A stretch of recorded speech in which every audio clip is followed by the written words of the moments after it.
How much is our current food system impacting the Earth? And why did Florida's governor shoot down a controversial solar bill? Welcome to the Climate Recap from the Beckisphere Climate Corner, your go-to place for international and US-based climate news. I'm Becky Hogue, a science writer. Today is Friday, April 29th. Let's jump right into the news you need to start your day. Let's start with a lot of climate studies. Global Forest Watch and the University of Maryland documented that tropical forests released as much CO2 as the country of India last year. For reference, India is the fourth most emitting country in the world. This is from a combination of warmer temperatures causing trees to emit more than they take up and deforestation. The tropics lost 1.1 million hectares of tree cover in 2021, mainly due to deforestation. We're also seeing record forest loss in Russia. During the United Nations Climate Conference in November, 141 countries pledged to reverse deforestation by 2030. Most of the deforestation happened before this commitment. The UN's Convention to Combat Desertification released a new study stating that unless humanity rethinks its global food systems now, we could lose land the size of South America to degradation. Roughly half of the world's GDP is at risk. Mismanagement and misuse of resources paired with the harm to biodiversity threatens health and survival of many species, including our own. This study, which was 5 years in the making, was the most comprehensive study to look at the state of our global food system. The research looked at 3 main pathways we could take from now till 2050.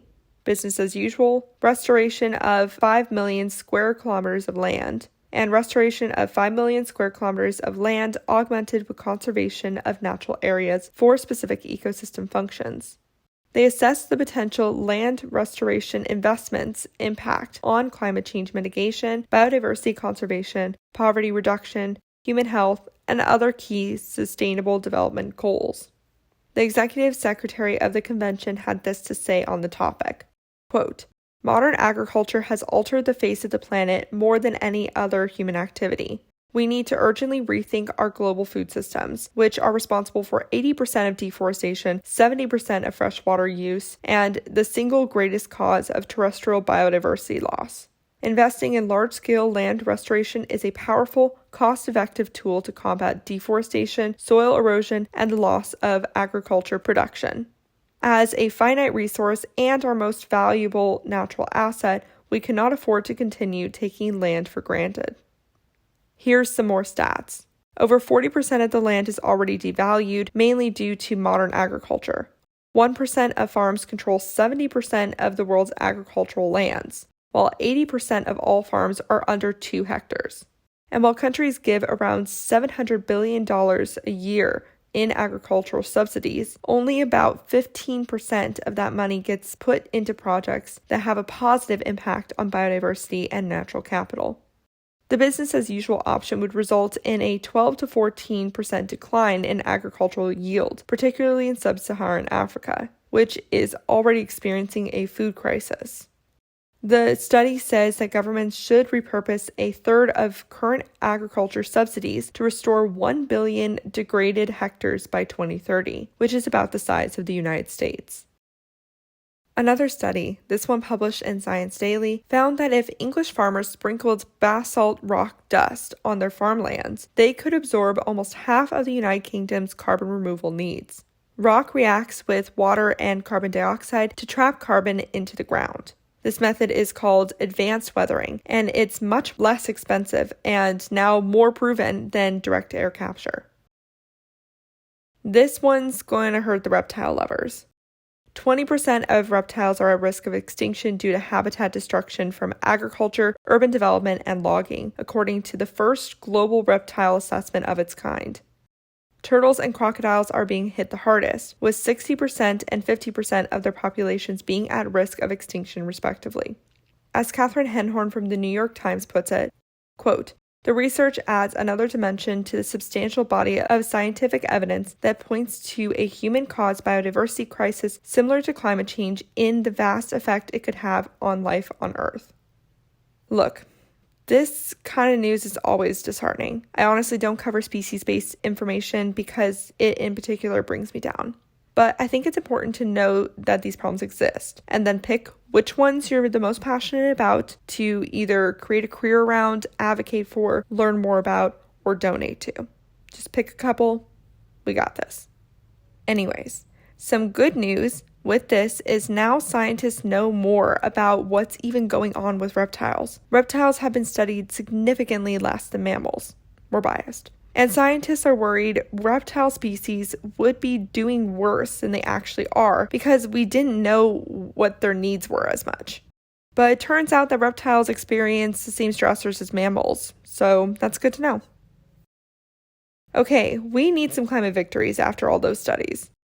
Let's start in Australia. Logan, a town south of Brisbane, just turned on the Southern Hemisphere's first biosolid gasification plant, a facility that turns human waste into renewable energy. Water is removed from sewage, sludge, and dried before burned. The gas is then used for power. The city council says the project will reduce the area's emissions by 6,000 tons a year. The council has pledged to be carbon neutral by the end of this year. Over to Europe, German climate activists shut down oil pipeline terminals in 5 locations Wednesday to protest, demanding the country look at other avenues of reducing its reliance on Russian fossil fuel besides developing more in the North Sea. Last month, the finance minister said Germany should rethink its ban on allowing new oil and gas projects in the North Sea. Meanwhile, 15 members of the climate activist group Just Stop Oil blocked and damaged the pumps of 2 M25 petrol stations in England in the middle of rush hour. All but one were under the age of 24. Scotland announced that it will receive £25 billion in investment from 17 offshore wind farms. Meanwhile, construction on the country's largest battery storage facility has already begun, and it's expected to be completed by the end of this year. Over in the U.S., Florida Governor Ron DeSantis shocked the state's solar industry by vetoing a controversial solar net metering bill that would have reduced the amount of money utility companies have to pay rooftop solar households starting in 2024. This bill was pretty much only supported by utility companies. Practically everyone else, including solar companies, consumer groups, businesses, and veteran organizations, supported the current net metering system. The reason DeSantis gave for his decision was that this would raise energy prices for Floridians at a time that they could not afford to do that.